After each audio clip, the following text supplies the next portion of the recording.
Hammaga assalomu alaykum. Sizlar bilan bugun HSK 2 ni 8-darsini boshlaymiz. Ya'ni 8-darsi 1-qismi. Bugungi birinchi yangi so'zimiz say. Say. Buni ma'nosi yana degani. Yana yoki o'sha yana bir marta degan ma'noda keladi. Biron bir deylik bir narsa sodir bo'ldi. O'sha narsani yana qaytadan qilmoqchi bo'lgan paytingizda ishlatasiz. Misol uchun, 我买红色的衣服。今天我买红色的衣服。Bugun men qizil kiyim sotib oldim. 明天再买一件。Ertaga ham yana bitta sotib olaman. Qilgan narsani yana qaytadan qilmoqchi bo'lgan paytingizda zay ishlatasiz. Bu yerda yana misollar bor, qarang. 我想再吃一个苹果。Bu yerda bitta olma yegan, yegandan keyin yana bir marta yemoqchi bo'lganligi uchun o'shanda 我想再吃一个苹果. Men yana bitta olma yeyishni xohlayman. Olma yedi va yana aytadi, men yana bitta olma yeyishni xohlayman.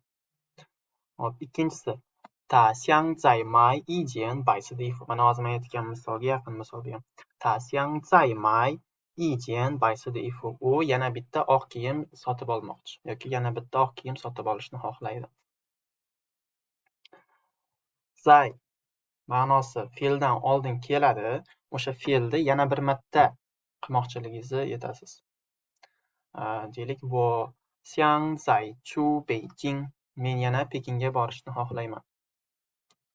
Qaytaraman, fe'ldan oldin keladi va o'sha fe'l nima ish harakati bildirayotgan bo'lsa, o'sha narsani yana bir marta qilmoqchiman, yana bir marta qilaman. Hali qilmagan, hali sodir bo'lmagan, endi qiladi. Shu ma'noda zay keladi. Ikkinchisi rang. Rang bu ingliz tilidagi to let ga to'g'ri keladi, ya'ni undamoq, kimnidir bir narsa qilishga undash yoki ruxsat berish, shunaqa ma'nolarida. Misol uchun, 老师让大卫读课文. Ustoz Davidni, Davidni inglizcha, o'zbekchasi David bo'ladi. Ustoz Davidni tekstni o'qishga undadi yoki ruxsat berdi. 课文 degani tekst. 妈妈让我去买牛奶. Onam meni sut sotib olishga borishga undadi. Endi buni inkor ma'nosi, rangdan oldin bu qo'yasiz. Misol uchun, 医生不让我晚上喝咖啡. Doktor meni kechki payt kofe ichishga ruxsat bermadi. Chunki rangda ma'nosi ham undamoq, ham ruxsat berish degan ma'nolarda. O'sha ingliz tilidagi let ga to'g'ri keladi bu o'zi. Agar ingliz tilida letni qanday ishlatishni bilsangiz, bu rangda ham qiynalmaysiz ishlatishda. Yangiisi, 爸爸不让他一个人去旅游. Otasi uni yolg'iz sayohatga borishga ruxsat bermadi. Ikkita ma'nosi bor, undamoq yoki ruxsat bermoq. Ko'proq keladigan ma'nosi to let bilan to'g'ri keladi, ya'ni undash. Inkor ma'nosi, rangdan oldin bu qo'yasiz. Yana bir marta tushuntiraman. Biron bir narsa qilishga undash yoki ruxsat berish.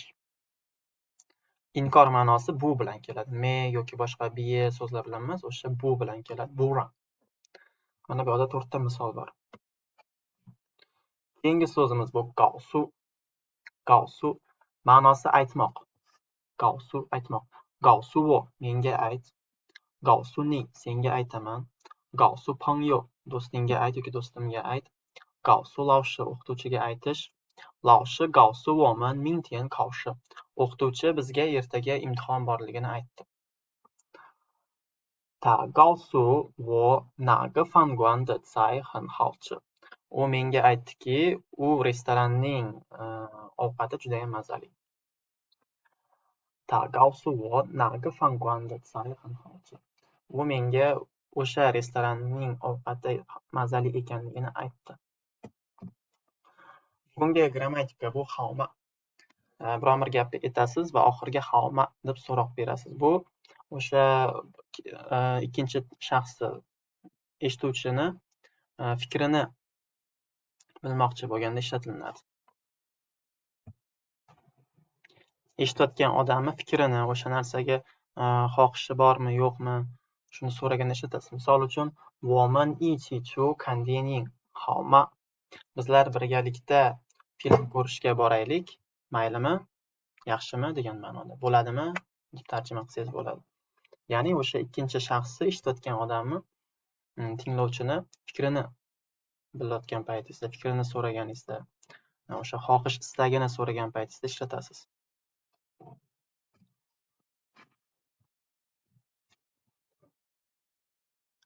Mana bu rasmlarga qarab, hozirgi havma grammatikasini ishlatishga harakat qilishingiz kerak. Ya'ni bitta gap aytasizda, shu rasmdan kelib chiqib, o'sha havmani qo'yasiz. Ya'ni to'g'ri qo'yishingiz kerak. Ma'no jihatdan ham, grammatik jihatdan ham to'g'ri bo'lishi kerak. Videoni pauza qilib o'zingiz bajaring. Men hozir to'g'ri variantni beraman. 我们一起去吃饭好吗? Bizlar birgalikda ovqatlanishga boraylik, maylimi? Rozimisan? O'sha xohishi, istagini so'raysiz, fikrini so'raysiz, boradimi, bormaydimi? Keyingisi. Rasmga qarab xohlagan bitta gap ishlatishingiz kerak. Faqat o'sha havma ham to'g'ri kelsin shu gapga. Hop, men to'g'ri javob beraman. 我们下午一起去踢足球好吗? 我们下午一起去踢足球.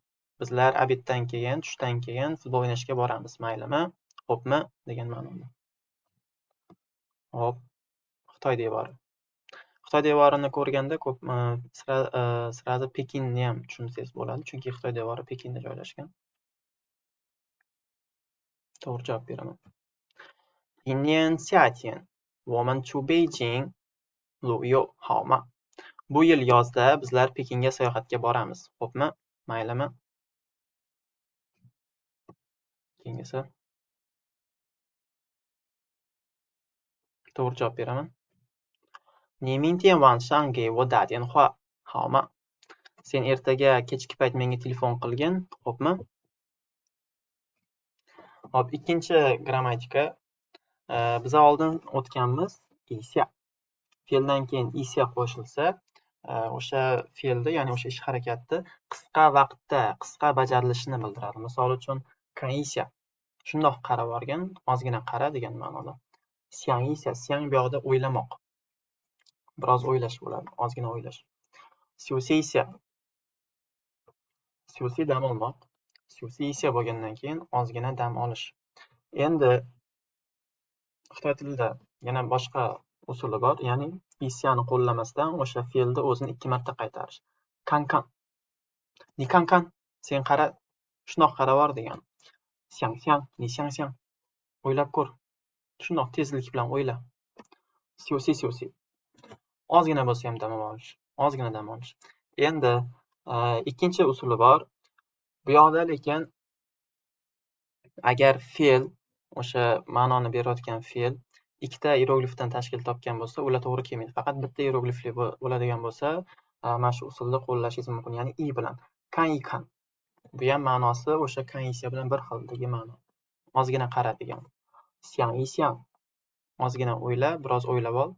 Lekin siu si i siu si deyilmaydi. Chunki bu juda ham uzun bo'lib ketadi. Bunaqa bo'lsa noto'g'ri. Qaytaraman, agar ikkitalik hieroglif, syusi dam olish o'zi ma'nosi bitta so'z, lekin bu yoqda ikkita hieroglifdan tashkil topgan. Bunaqa holatdagi fe'llar bu formulaga tushmaydi. Ya'ni i bilan ishlatilmaydi. Buni faqatgina o'sha syusi isya bilan ishlatishingiz mumkin yoki 2 marta takrorlash yo'li bilan ishlatishingiz mumkin. Bunaqa i bilan ishlatiladiganlari bular bittalik, mana bunaqa kan, siang degan bitta hieroglifli fe'llarda to'g'ri keladi bu formula. Lekin uchalasining ham ma'nosi bitta narsa. O'sha fe'lni, o'sha ish harakatni qisqa vaqtda ozgina bajarish, tezlik bilan qisqa vaqtda bajarish ma'nosini beradi. Hop, videoni pauza qilib, tepadagi so'zlarni ma'no jihatdan qaysi, mana bu gapdagi qaysi o'ringa ko'proq mos tushadiganini topib qo'yib chiqishingiz kerak. Men hozir to'g'ri javoblarni beraman. 请坐这儿休息休息. Iltimos, bu yerga o'tirib dam oling. 让我想想再告诉你. Meni o'ylashga bergin, senga yana qaytadan aytaman. 让我想象men o'ylab olay. 再告诉你 senga aytaman, senga yana aytaman o'ylab bo'lgandan keyin. Ya'ni o'ylashga ber mani, o'ylashga fursat ber degan ma'noda. Keyingisi 这是谁的书 bu kimning kitobi? 我能看看吗 ko'rsam maylimi? Qanqa o'sha kitobni shundoq o'qimoqchimiz, просто ko'rib chiqmoqchi, tezlik bilan. Hozir audio eshitamiz, audiodan keyin ikkita savolga javob berishingiz kerak. 告诉你 Lesson 8 Let me think about it and I'll tell you later. 课文1在教室 Text 1 In the classroom. Boshlandi. 我们下午去看电影好吗？今天下午我没有时间，明天下午再去吧。你想看什么电影？让我想想再告诉你。 Hop, hozir audioni eshitdik. Iloji boricha o'zingiz javob berishga harakat qilasiz. Agar qiynalgan bo'lsangiz, yana bir marta eshitib ko'ring. Men hozir to'g'ri javoblarni beraman. Birinchi savol. 他们今天下午去看电影吗? Ular bugun tushdan keyin film ko'rishga bordimi? Bu chu bormadi. 你的想看什么电影? 什么电影? Ayol qanaqa film ko'rishni xohlayapti? Bu juda hali bilmaydi. 他想想再告诉男的. U o'ylab olib, erkakka yana aytadi. Hozirgi audioni tekst variantini ko'ramiz. 我们下午去看电影好吗? 今天下午我没有时间，明天下午再去吧。你想看什么电影？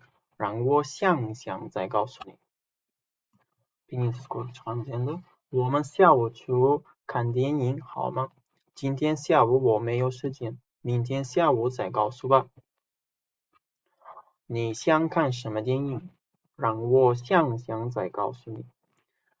我们下午去看电影好吗? Tushdan keyin bizlar film ko'rishga boramiz, maylimi? 今天下午我没有时间, bugun tushdan keyin meni vaqtim yo'q. 明天下午再去吧. Ertaga tushdan keyin boraylik, yana boraylik. 你想看什么电影? Sen qanday film ko'rishni xohlaysan? 让我想想再告诉你. Meni o'ylashga ber, men senga yana aytaman. Hozirgi tekstni ma'nosini saqlab qolib, to'g'ri keladigan so'zlarni qo'yib chiqishingiz kerak. O'sha hozir biz o'qigan tekstni paraphrase qilingan varianti. Videoni pauza qilib o'zingiz qo'yib chiqing. Men to'g'ri javoblarni beraman. 朋友今天下午想跟我去看电影. Do'stim bugun tushdan keyin men bilan birga film ko'rishga borishni xohladi. 但是 ammo 今天下午我没有时间. Bugun tushdan keyin meni vaqtim yo'q. 我们明天下午再去. Bizlar ertaga tushdan keyin yana boramiz. 我还不知道看什么电影. Men haliyam bilmayman qanday film ko'rishni. 我想想再告诉他. Men o'ylab olib, unga yana aytaman.